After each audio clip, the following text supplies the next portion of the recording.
আসসালামু আলাইকুম। হ্যালো বন্ধুরা, আপনারা সবাই কেমন আছেন? আশা করি ভালো আছেন। আমিও ভালো আছি আলহামদুলিল্লাহ। আমি আজকে নতুন রেসিপি নিয়ে এসেছি। হয়তো থাম্বনেল দেখে বুঝতে পারছেন, নারকেলের ভাজা পুলি পিঠা। আমি প্রথমে নারকেলটা কুড়াই নিচ্ছি, তারপরে গুড় দিয়ে এটা ভালো করে নাড়ু বানায় যেভাবে ওইভাবে ভেজে নিলাম। এভাবে ভেজে নিয়ে পাশে রেখে দিলাম। এখন একটা ডো তৈরি করে নেব চাউলের আটা। আমি এখানে শুধু চাউলের আটা ইউজ করছি, আপনারা চাইলে ময়দাও ইউজ করতে পারেন।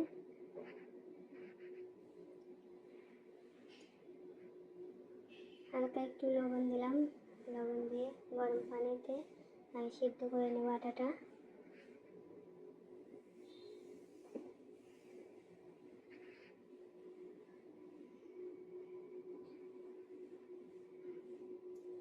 কিছু সময় ধরে ঢেকে দিলাম। এখন আমার আটাটা সিদ্ধ হয়ে গেছে। এখন ডোটা তৈরি করে নেব, যেটা দিয়ে আমি পুলি পিঠা বানাবো। ডোটা তৈরি হয়ে গেছে।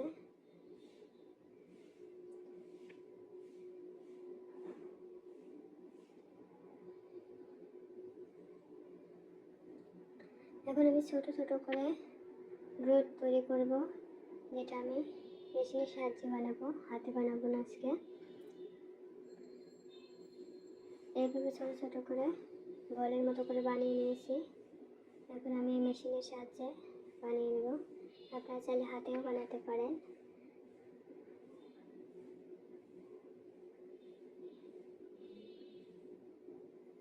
বেশি যাতে হাত না লেগে যায় আটাটা, যেখানে হালকা একটু আটা ছিটাই দিলাম। বলটা ওখানে দিয়ে একটু চাপ দিলে সুন্দর একটা পিঠার মতো হয়ে যাবে। আমি বেশ কিছু এরকম ছোট রুচির মতো বানিয়ে নিলাম। বানিয়ে নিয়ে তারপর আমি পিঠাটা বানিয়ে নেব।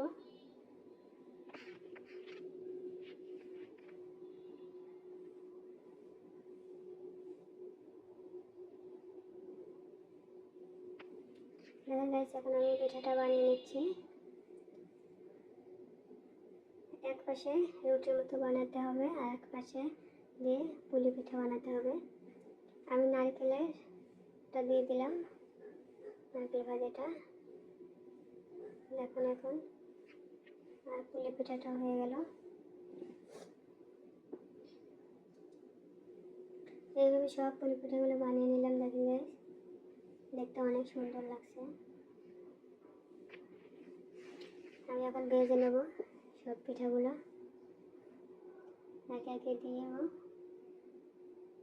সব পিঠাগুলো ভেজে নেব এইভাবেই।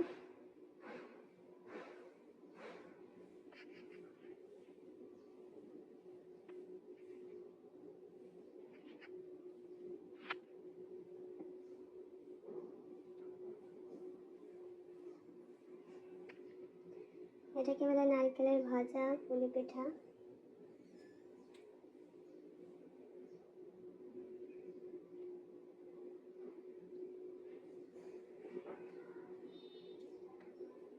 আপনারা চাইলে এই পুলি পিঠাটা এক ধরনের হালুয়া তৈরি করে বানাতে পারেন, বা আলু ভাজি করে সেটাও বানাতে পারেন, অনেক টেস্টি হয়।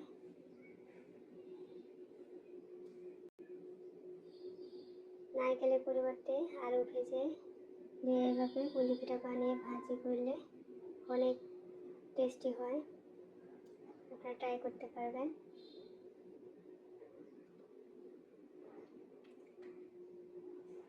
আমার চ্যানেলের রেসিপিগুলো যদি ভালো লেগে থাকে আপনাদের, তাহলে লাইক করুন এবং শেয়ার করে দিন।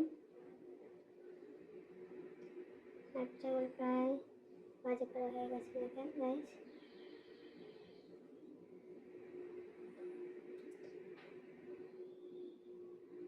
পিঠাগুলো এখন উঠায় নেব।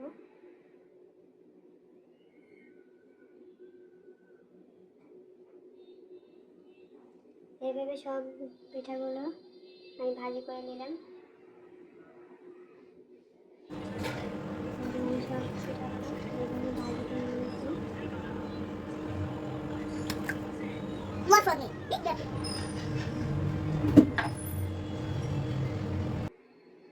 আপনারা চাইলে এভাবে বানাতে পারেন। ওকে, আল্লাহ হাফেজ।